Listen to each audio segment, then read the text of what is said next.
Well, so far this year, 4 people have been killed on Prospect Avenue, and now a Kansas City councilman is calling for change.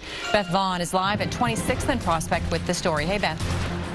Hey, Elizabeth, you may ask, what's in a name? Well, plenty according to Councilperson Jermaine Reed, who wants to rename Prospect Avenue Martin Luther King Jr. Avenue.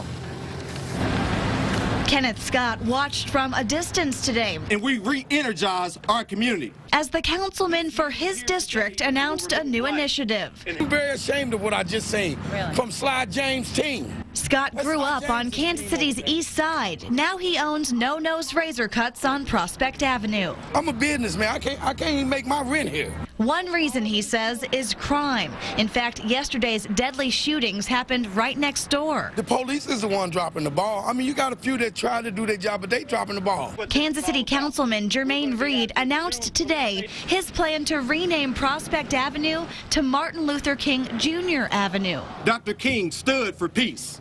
Dr. King stood for nonviolence. Dr. King stood for affordable housing. Using Dr. King's legacy to transform one of Kansas City's most dangerous streets. This is more than just the naming of the street.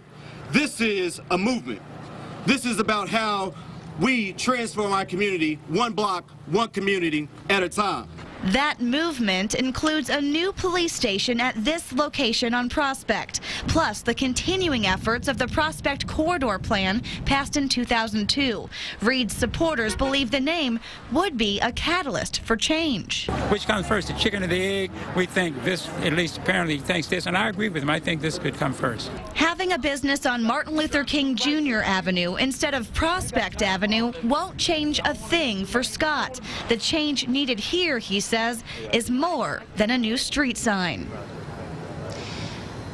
Well, Scott says he was offended that Councilman Reed used the shooting deaths of these 2 men yesterday to promote his agenda, though Reed's proposal to change an almost 10-mile stretch of Prospect Avenue to Martin Luther King Jr. Avenue has been in the works for some time now. Live in Kansas City, Beth Vaughn, NBC Action News.